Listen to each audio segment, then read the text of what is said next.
All right, hello everyone. Today on the Talent Talk, we have Louis-Philippe Vermette, aka LP, from the Happy Producers.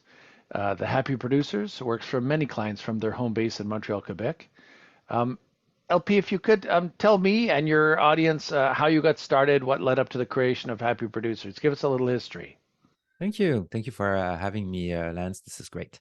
Uh, Story of the happy producers. It starts from my personal experience. I've been in the animation industry for 25 years already.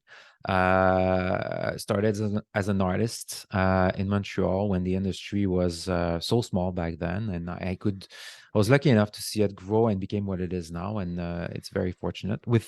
With it, I grew myself, right? And from being an artist, I became like a leader and a art director and project manager, producer, and all the way up to becoming executive producer a few years back. So I really got that experience of the full spectrum of what it is to be in the industry, of being an artist, being a supervisor, being a creative, being a manager, looking at everything from creative side to numbers and spreadsheet and budgets and all that kind of stuff. And I'm super fortunate to be where I am now, where I am producing film and I'm still involved on productions and doing all those sorts of things. So what led to the Happy Producers 2 years ago with my partner and wife, Virginie, was we wanted to make a change in the industry. We wanted to bring some meaning to what we were doing individually and see how we could help the industry grow, become better, lighten up, be less stress. It's for sure COVID was had such an impact on us on so many different ways. But I think what it did do was it highlighted a lot of mental health issues, and it highlighted a lot of toxicity in the workplace. And sometimes I hear a blame being put on the working from home for those things, like we're blaming working from home because it causes mental health and it causes toxicity. I think it's not true. I think it's just highlighted that people wanted more from work and they actually wanted to protect their lifestyles and just feel better at work overall. And that really inspired us because we were on that journey personally after being burnt out and after going through difficult years where stress and not sleeping and being overwhelmed all the time. You realize, what do I do with this? I cannot keep on doing that.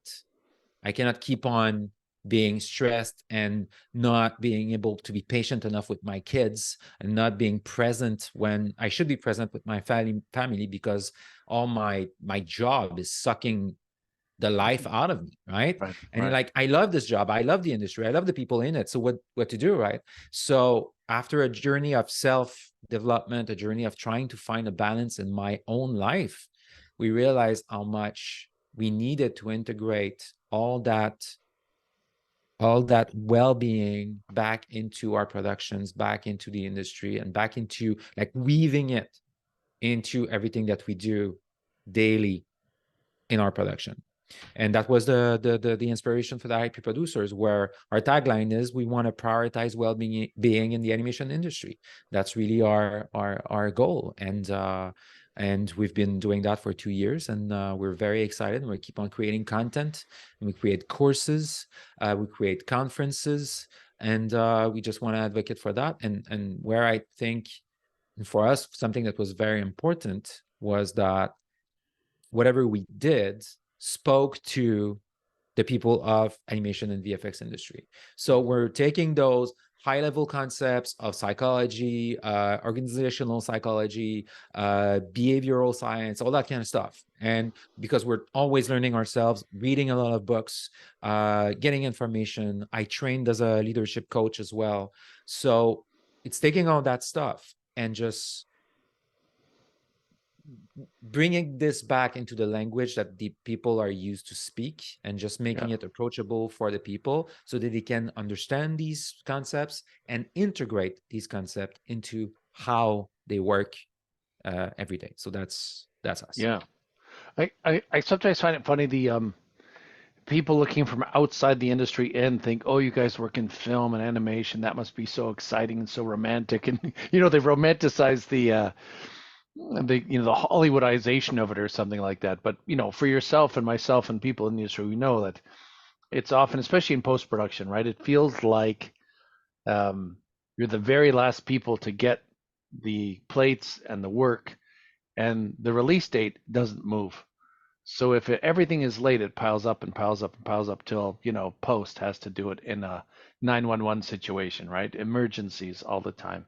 So I'm curious how the happy producers plugs into something like that, because the environment to me historically has been pressure cooker. Um, and so I understand the need for the happy producers. But if you can highlight, imagine I'm a junior production manager coming into the course.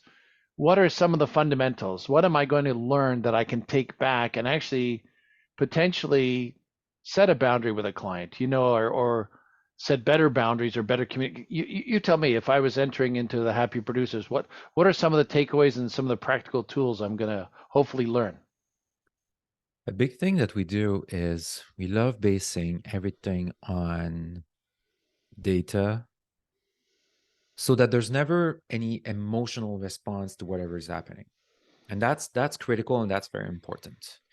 Uh, and I like that you're pointing out project manager because that's exactly the people that we're focusing on. We're focusing on production people, coordinators, project managers, department leads.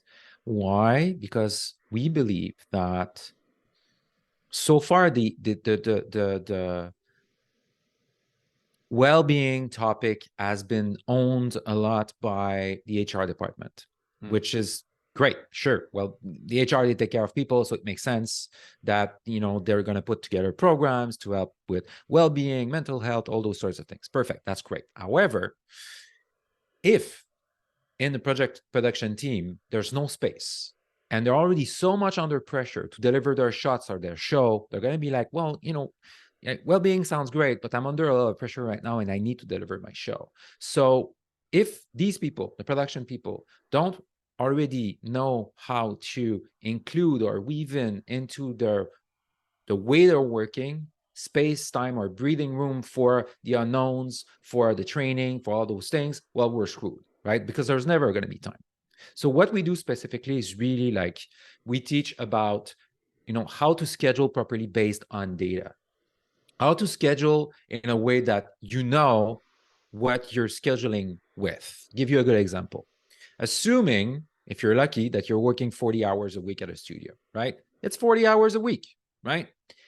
If the project manager or the person doing the schedule is scheduling 40 hours worth of task to someone, does Sure. that work in the math? When you have dailies, meetings, Right. technical downtime, whatnot, Yep. it doesn't work, right? Right. So Right. what we teach is you have to be realistic in terms of what is really happening. You have to look at the data of in a week's time over a department, accumulate your data and look at how many hours people are actually working. Are they Mm. working 35 hours? Like when I mean working, I mean like they're doing their task, right? Yep. Are they doing their task 35 hours a week and you have 5 hours of meetings, scrums, dailies, and whatnot? Well, you have to account for that. If you're not accounting for that, you're creating stress, you're adding like pressure, you're asking people to do the impossible. Are you asking Right. them, basically, you're putting them in a situation where they know they're failing week after week after week, they're failing because you're giving them 40 hours a week of work, but they only got 30 or 35, Sure. right? Sure. So Yeah. it's a simple thing that seems so unrealistic when you mention it, but that trickles down to the rest of productions that we need to staff properly, we need to schedule properly, and we need to look at how long things actually take. So Right. that's a concrete example of you schedule properly like this, knowing how much time people are actually working, and you're already creating an environment in which there's less stress and even more productivity. Yeah. It amazed me when you were starting on that. It reminded me many years ago, I had a job as a junior studio manager, and I remember the owner coming in and say, all of this stuff has to be done by 5 o'clock today. And I said, let's write it down. Let's just, and I said, after I wrote it all down, I showed her. I said, "This is about 4 days of work. You want to get it done by 5 o'clock." And she was just like, it was like the air let out of her lungs. She was like, Yeah. she Huh. she just didn't, So it was one of those things. I said, "Look, let's just what needs to get what is critical by 5 o'clock. Let's look at Exactly. that, right?" And Exactly. because that's all we can do right now. There's only three, four of us here. We go, it was a small team. Um, but it was an exercise, I think that needed to be gone through with some people frequently because, and we see it in production all the time. Or a client comes in and says, I'm really happy with the scene. This is going well, but I want to add the following, blah, blah, blah, blah, blah. And I've seen some junior producers, they run down the hall to me and go, what do I do? And I'm like, map it out. Go down to production finance or get a VFX soup and figure out what just happened and what the cost is, Yeah. time and money. Yeah. And then go back to them. And we're happy to do any of these three things. Here's the price and the time, Yeah. and then the client's going to go, that's unrealistic. That's ridiculous. We can't, but at least, to your point, you start with some data. We're happy Yeah. to do all of this, but here's the price. And Exactly. and And so, sometimes it's not price, it's about trading something else. It's like as you said, yeah, right? Your boss came, asked you tons of things, and you just laid it out. You said it's going to take 4 days. Well, for me, it's always that. Whatever comes in, whatever unknown, because that's the yeah, thing, right? One thing and that's another thing we teach. The first module of every one of our course is called the industry by design, mm, where we say, this is the industry. That's how the industry is. We're not blaming, we're not shaming, we're not saying it sucks. We're just saying this is how it is. It's a criticizing industry, right? We're yeah, always criticizing shots and whatnot, right? The problem is yeah, that when we take the behavior of criticizing a shot and we start criticizing or treating people the same way as shots, that's an issue, right? mm, It's highly competitive, right? It's result driven. We're just looking at when we're going to be done with something, yeah, never accounting for what we're doing right now. So right, all those things, we're kind of mapping them out, and they're important. We have to know this. There's going to be reviews, there's going to be feedback, the client's going to change their mind.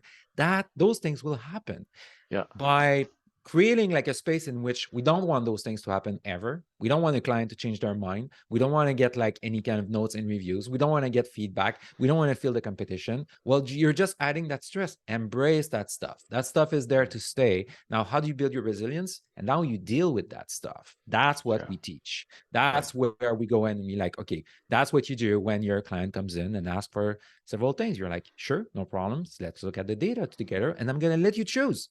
That's an issue. You right, choose. You're the client. You choose. I'll right, provide you the information that you need so you make the best choice for the film. right. Excellent, excellent, good. So I'm curious also, yeah, how many years has the Happy Producers been in existence? A few years now? 2 years now. Yeah. Although that the embryo or the seed of that idea started probably like more than 5-6 years ago, because I met Virginie and we met at work, and we had like a basically like a connection on just our mindset Right. in regard to how we handle production. We already had a human approach to production, a much more human approach, where for us, there was like the client, the project, and the people, no compromise there. Everything had to be a priority. Mm-hmm. For us, it was like, your client can be happy, the project can be awesome, and the people can be happy. I mean, like there's a place for that. You just need to work harder to find solutions so that happens, right? Gotcha. So for us, that was something. And 5-6 years ago, actually, our first course that we started at the beginning of the Happy Producers, the official course, that's a course that was developed in the studio. It's called the Production Bootcamp. And Virginie was working with her crew, and she realized we needed to streamline production processes and all that stuff. She realized that, they were scrambling every week to do the delivery on Friday. And it was kind of crazy. And there was like a lot of time. Everyone was working a little bit differently. So she decided, we're going to put everything together in a room, and we're going to do like a boot camp where we're going to normalize, like level out all production processes. And they did that over the course of like 6 weeks. And then COVID hit, right? They Right. gained, because they did that before COVID by accident, they Yeah. gained 20% of efficiency when they Wow. started working from home. 20%. So Wow. the delivery that used to happen barely on Friday afternoon with everyone like this, right? Yeah. Now the delivery was completed by Thursday morning. Wow. Wow. Wow. Right. So Amazing. that was the seed of what became the course. And we could see how production processes and also a lot of mindset work Yeah. made a huge difference into how we handle production and how manage problems and all that kind of stuff. So I would say Yeah. like that was what led to what became the Happy Producers. Gotcha. Cool. So another sort of like a often think of silver linings of the pandemic, work from home and less commute time. For me, I'm not a big fan of commuting. So the fact that, we shaved all of us at least 40 hours a week Yeah, or I mean 40 hours a month out yeah, of our stuck in traffic time, um, and probably saved ourselves a ton of money on not buying like $5 coffees and, yeah, $3, $6 bagel, whatever, this for sort sure. of thing. Um, Good. Okay, so I'm curious, what has been the sweet spot in the last couple of years? Has it been animation or video games or VFX or a mix or just, what has this traditional client been, or is it a broad mix? It's kind of a mix. I would say probably more animation studios and VFX, but still some VFX studios still. We did serve some VFX studios with our work.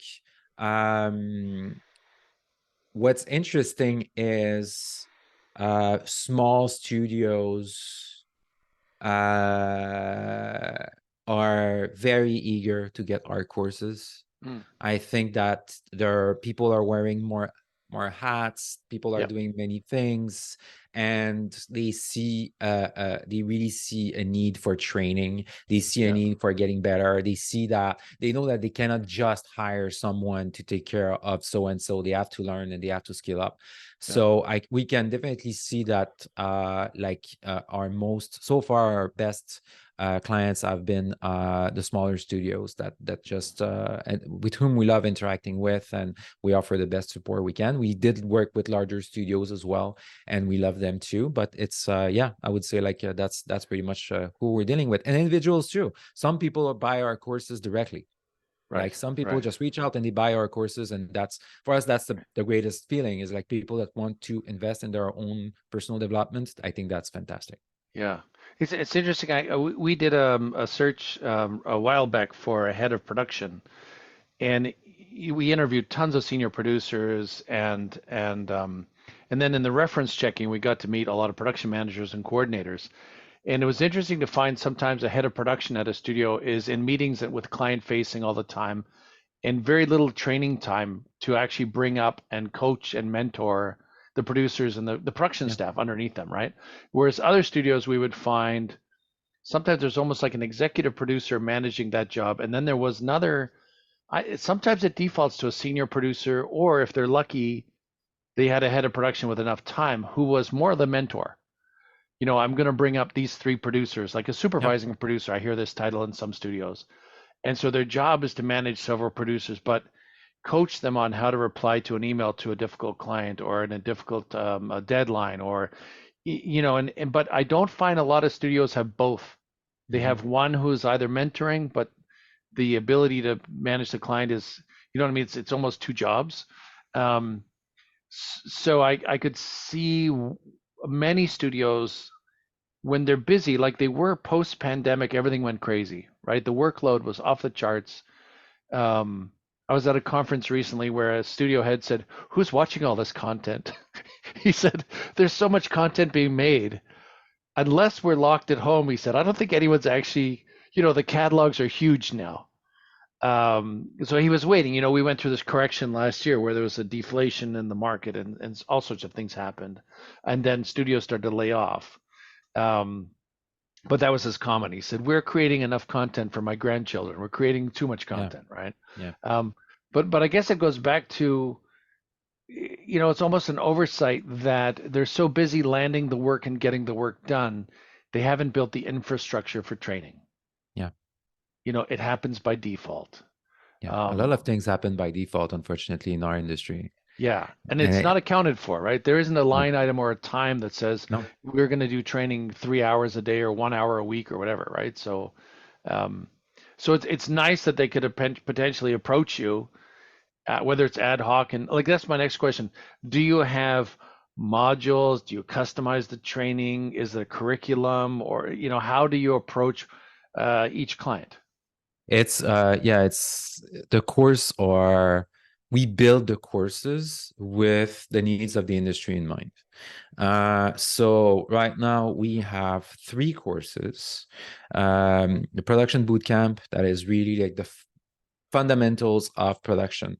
The course was created, as I told the story before, for coordinators. Funny enough, right now we have some head of productions, production directors that take the course and they're blown away because they Mm, just love it's for them. It just puts words into what they've been doing kind of organically or by instinct, and then you sure. realize there's some actual science behind it, and there's some like there's that stuff is actually proven to be effective and to be good and all that. So Yeah. that's the production bootcamp. That's our first course. It's a 9-hour course, so there's a Wow. lot of material in that one. Our second course is project planning for well-being. So this one, it's a scheduling course, but really with that idea in mind, where you're scheduling for the best delivery, for the best quality possible, but taking into account the well-being of the people doing the work. And that's very important. That one also is a 9-hour course with a fixed curriculum. The last course that we just started this week, actually, it's called the Creative Leader. That's a course that helps. It's a leadership course for new leaders or leaders that just want to deepen their like leadership knowledge. And this is a 3-hour course, so it's a smaller course, and that really like lays out the foundation of what it is to be a good and like a leader that is humane and that will create positive culture in his team, is or her team. So that's our last course. So we have fixed curriculum for all those, and we have a bunch of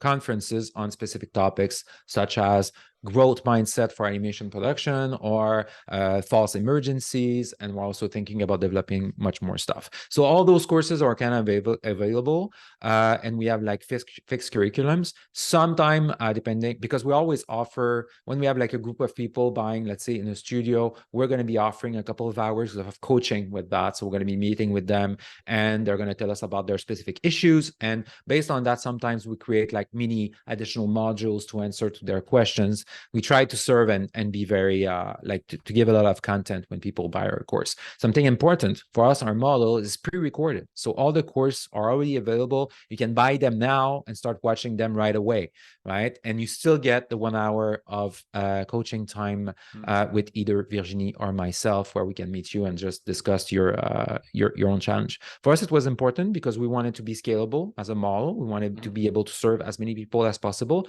also worldwide with time difference and all that. For us, like dealing with a studio in Australia, it makes it difficult for everyone, right? Whereas sure. if the course is recorded, they can watch it whenever they want. So that's sort of what we want. Yeah. Yeah. Interesting. Good. Mm. Um, I guess my if I was to be funny, I would say, is there an opportunity to get directly into the streamers and teach them?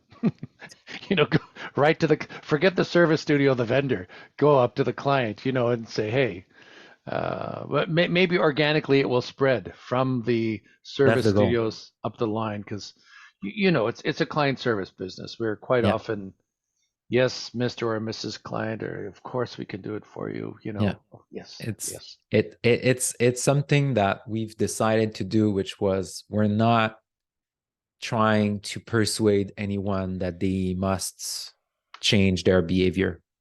We're Yeah. not trying to persuade the grumpy colleagues or the grumpy clients or the grumpy supervisors that they should change their behavior. We're not doing that. We decided not to fight that fight, but we decided to attract and inspire the people that wanted to have a better work experience, that wanted to feel better at work, that wanted to share that with the rest of their colleagues. And we hope that it's going to inspire even like the top executives that are like, some of them are already open to that idea, and I know it, but there's definitely a culture that needs to change, and I think that that culture is changing because the new Mm, generation is much more self-aware and open to the ideas of having a better balance between lifestyle and work life. And I think it's going to change organically and by itself, but we're not going to be trying to change them, that's for sure.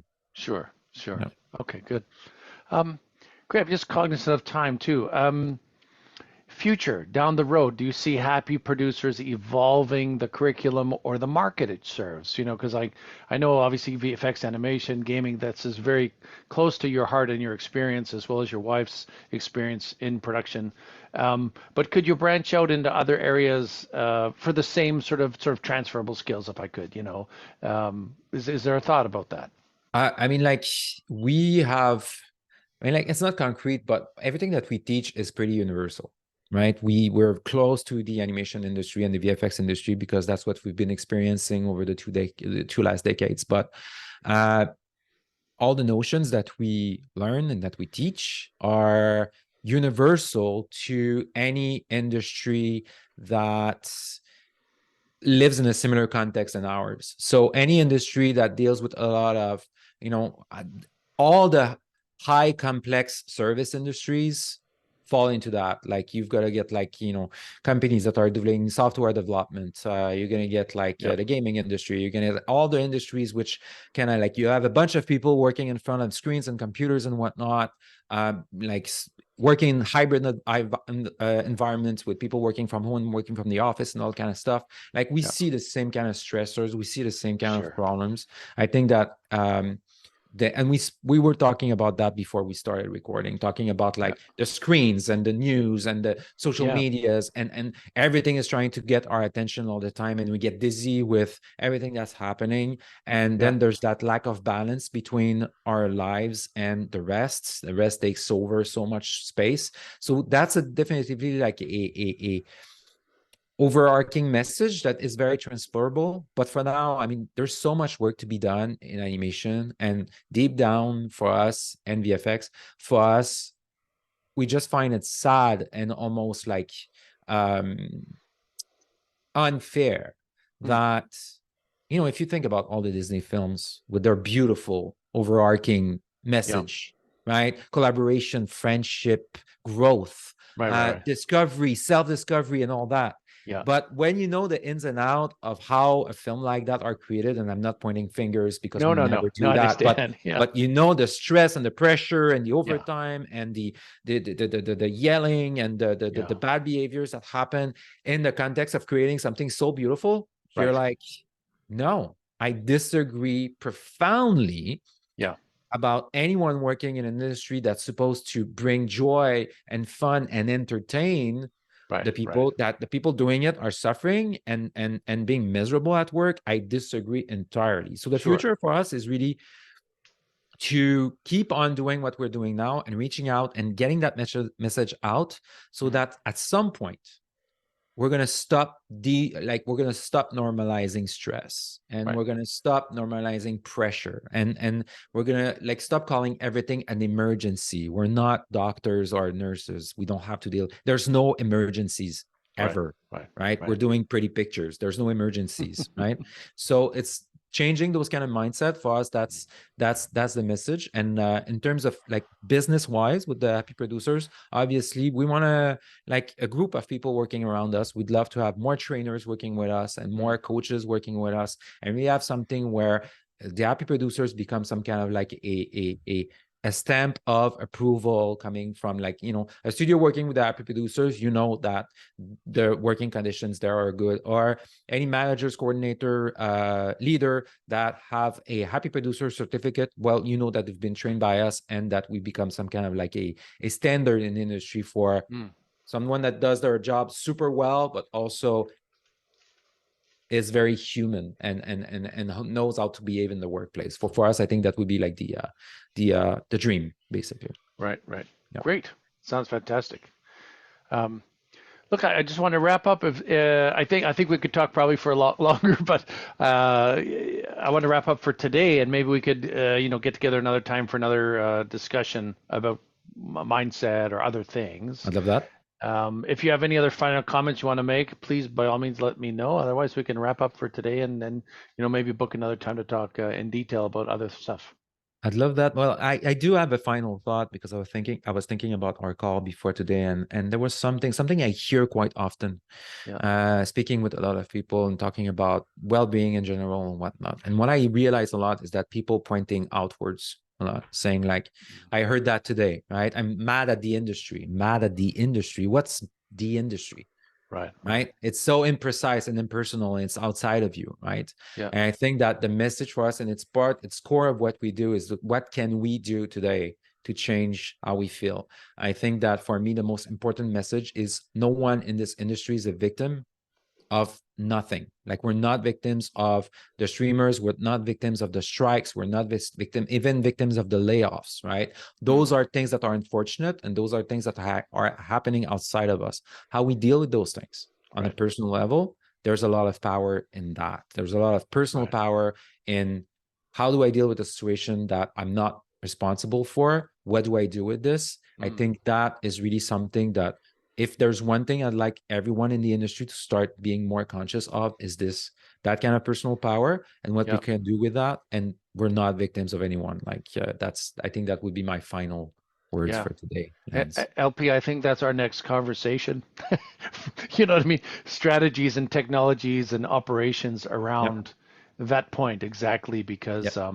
it's very beneficial for many people to get into that mindset. How do I pivot when these things go Yep. sideways? And Yep. what are my side hustles or my other engines in the fire that I can heat up and. But yeah, Yep. yeah, we could probably do a separate talk on that. But I thank I you love that. today for coming on and chatting with us about this, and look forward to having another talk at some point down the road. Likewise. All Thanks, right. Lance. Thanks again.